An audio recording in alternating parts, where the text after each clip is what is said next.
ফিরে দেখা সেগমেন্টের আরও একটা নতুন এপিসোডে আজকে কথা হবে বিধু বিনোদ চোপড়া পরিচালিত এবং নাসিরুদ্দিন শাহ, শাবানা আজমি, আমল পালেকার, সোনি রাজদান, পঙ্কজ কাপুর, সদাশিব আম্বেদকর অভিনীত 1986-এর বলিউড থ্রিলার সিনেমা খামোশ নিয়ে।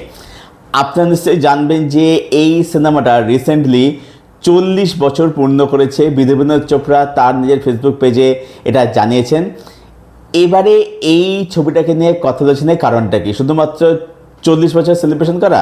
না, একদমই না।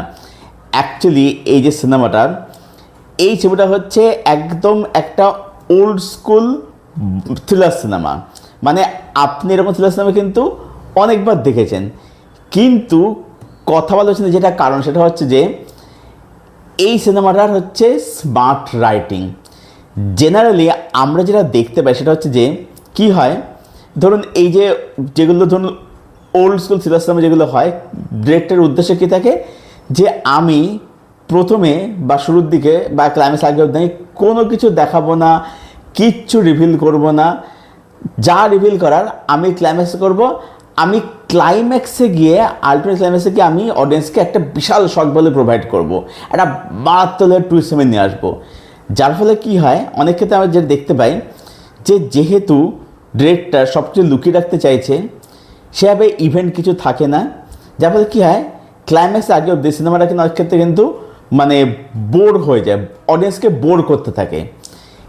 এইখানে সেটা কিন্তু হয় না, এখানে ডিরেক্টর কিন্তু লুকিয়ে রাখছে। এখানে টেমপ্লেটটা কী, ব্যাপারটা হচ্ছে যে মানে এই ধরনের ছবির ক্ষেত্রে কী হয়, গল্পের ক্ষেত্রে কী হয় যে ধরুন আপনি যাকে সন্দেহ করছেন, ঠিক আছে, শেষে গিয়ে দেখা যায় সে খুনি নয়, বরঞ্চ যাকে আপনার কখনো সন্দেহ হয়নি, যার দিয়ে সন্দেহ যাবেই না, ঠিক সেই কিন্তু কিলারটা বেরোয়। ঠিক আছে, তো এখানে সেটাই হয় আলটিমেটলি। অবশ্যই বলবো না যারা সিনেমা দেখেননি তাদেরকে যাতে স্পয়লার যাতে না হয়ে যায় আর কি। তো এখানে সেটা ফলো করা হচ্ছে, কিন্তু এখানে কি, এখানে ইভেন্ট কিন্তু হচ্ছে। এখানে দেখানো হচ্ছে কি, যে প্লটটা দেখানো হচ্ছে যে একটা শুটিংয়ের একটা দল, সদাশিব আম্বেদকর কাছে যেই সিনেমার ডিরেক্টর, এবারে সোনি রাজদান মানে যিনি হচ্ছেন রিয়েলিটিতে আলিয়া ভাটের মা, উনি খুব জনপ্রিয় অভিনেত্রী ছিলেন। জনপ্রিয় বলতে উনি বেসিক্যালি নিশ ছবিতে অভিনয় করেছেন, অনেক ছবিতে কাজ করেছেন, প্লাস উনি মেনলি টিভি সিরিয়ালের জনপ্রিয় অভিনেত্রী ছিলেন। তো তার হচ্ছে সুইসাইডে মার্ডার হওয়ার কথা। এবারে সে সত্যি সত্যি সে মানে মার্ডার হয়ে যাচ্ছে। নাসিরুদ্দিন শাহ আসছে কেসটা ইনভেস্টিগেট করতে। এটা হচ্ছে টেমপ্লেট, এবার হচ্ছে গল্প। এবার এইটাকে ফলো করে আরও কিছু ইভেন্ট হতে শুরু করছে। তো এখানে ডিরেক্টর যেন লুকিয়ে রাখছে অ্যাকচুয়াল কিলারকে, পাশাপাশি কিন্তু এই ইনভেস্টিগেট কেন্দ্র করে আরও কিছু কিন্তু ঘটনা কিন্তু ঘটছে, যে কারণে আপনি ছবিটার সাথে থ্রু আউট কিন্তু এনগেজে থাকছেন এবং ক্লাইম্যাক্সটা কিন্তু আপনাকে কিন্তু সেই মজাটা কিন্তু দিচ্ছে। হ্যাঁ, হতে পারে যে এখন হয়তো আপনাকে হয়তো সেই শখটা তো দেবে না, শখটাতে পাবেন না, কিন্তু যেটা বললাম যে যেহেতু রাইটিংটা স্মার্ট রাইটিং, সেই কারণেই আপনি এই সিনেমাটার সাথে থ্রু আউট কিন্তু এনগেজ হয়ে থাকছেন। দেখুন, আপনি এই টেমপ্লেটের সিনেমা বহুবার দেখেছেন, এটা একটা ওল্ড স্কুল টেমপ্লেট, কিন্তু ব্যাপারটা হচ্ছে কি, যেহেতু রাইটিংটা খুব স্মার্ট রাইটিং, সেই কারণে কি হচ্ছে, আপনি এনগেজ হয়ে থাকছেন। এখানে ডিরেক্টর তিনি কিন্তু মানে যে অ্যাকচুয়াল কিলার তাকে কি লুকিয়ে রাখছে, কিন্তু যেহেতু তার আগে অবধি অনেক কিছু ঘটছে, অনেক কিছু হচ্ছে, একটা সাসপেন্সের চাপা টেনশন আপনার মধ্যে ডিরেক্টর তৈরি করতে সক্ষম হচ্ছে, তাই আপনি কিন্তু এনগেজে থাকছেন।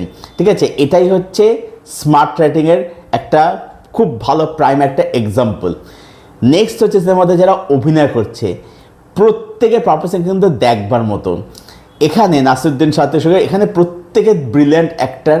নাসিরুদ্দিন শাহ বলুন, শাবানা আজমি, আমল পালেকর, তারপরে হচ্ছে পঙ্কজ কাপুর, সদাশিব আম্বেদকর, সোনি রাজদান, প্রত্যেকে তাদের জায়গায় কিন্তু খুব ভালো কাজ করেছিল।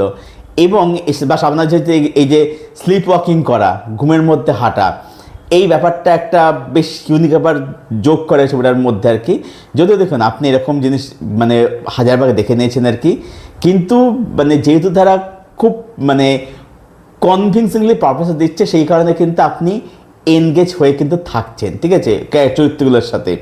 এখানে সব চরিত্রে কিন্তু দিক রয়েছে। এবং একটা জিনিস কি, এখানে মানে আলটিমেট ক্লাইম্যাক্স আগে অবধি আপনি কিন্তু মোটামুটি কমপ্লিট সবাই ক্ষেত্রে সাসপেক্ট কিন্তু ধরতে পারেন আর কি। মানে এখানে সবারই কিন্তু মোটিভ রয়েছে এবং এখানে অ্যাকচুয়ালিতে মানে প্রত্যেক এখানে কিন্তু গ্রে শেডের ক্যারেক্টার, মানে এখানে না কেউ খুব ভালো না কেউ করে। এমনকি এখানে যেটা একটা খুব দারুণ টেক্সট, সেটা হচ্ছে যে জেনারেলি দেখতে পাই যে ধরুন যে মার্ডার হচ্ছে, যে মারা যাচ্ছে, তাকে খুব ইনোসেন্ট নট গিল্টি দেখানো হয়, কিন্তু এখানে দেখানো হচ্ছে যে এই যে সোনি রাজনের ক্যারেক্টারটা, সেই ক্যারেক্টারটা কিন্তু একদম ফ্ললেস ক্যারেক্টার কিন্তু ছিল, তার মধ্যে কিছু কিন্তু মানে ব্যাপার কিন্তু ছিল, ঠিক আছে, সেটাও কিন্তু ছবিটার মধ্যে দেখানো হয়েছে আর কি। তো এখানে এই হিউম্যান নেচার, হিউম্যান ক্যারেক্টার ভালো করে দারুণ করে কিন্তু ডিরেক্টর বিনোদ চোপড়া কিন্তু স্টাডি কিন্তু করেছিলেন আর কি। ওকে, আর একটা জিনিস ব্যাপার সেটা হচ্ছে যে এই সিনেমাটার মধ্যে কিছু নাম বাদ দিয়ে আমাদের নাম কিন্তু তাদের রিয়েল নামেই থাকে। যেমন ধর শাবানা আজমির নাম, সিনেমা নাম হচ্ছে শাবানা আজমি। তারপর ধরুন অমল পালেকার নাম, তার নাম হচ্ছে অমল পালেকার।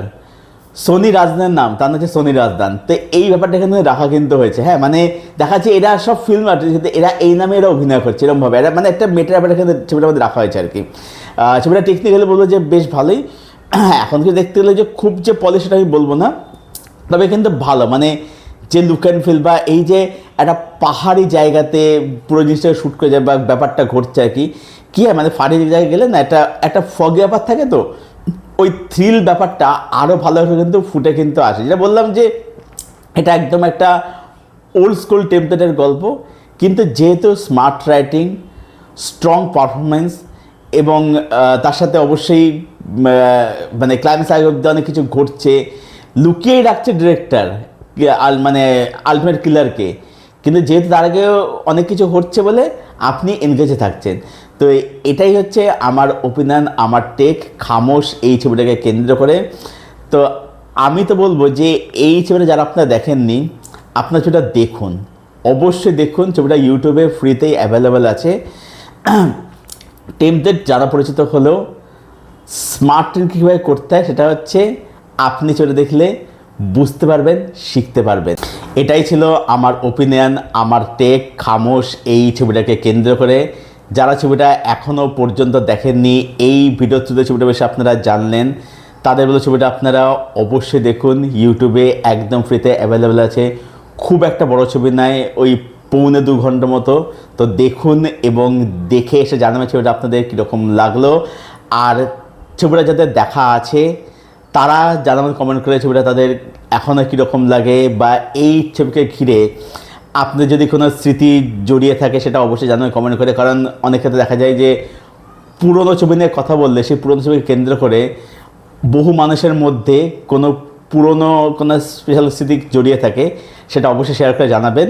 আর এই পুরো আলোচনাটা, এই পুরো ভিডিওটা যদি আপনাদের ভালো লেগে থাকে তাহলে ভিডিওটাকে অবশ্যই লাইক করবেন, শেয়ার করবেন, চ্যানেলটাকে অবশ্যই সাবস্ক্রাইব করবেন। তো চলুন ভিডিও এখানে শেষ করছি, দেখা যাচ্ছে আপনাদের সঙ্গে নেক্সট কোনো ভিডিওতে। Till then stay best, keep watching good content.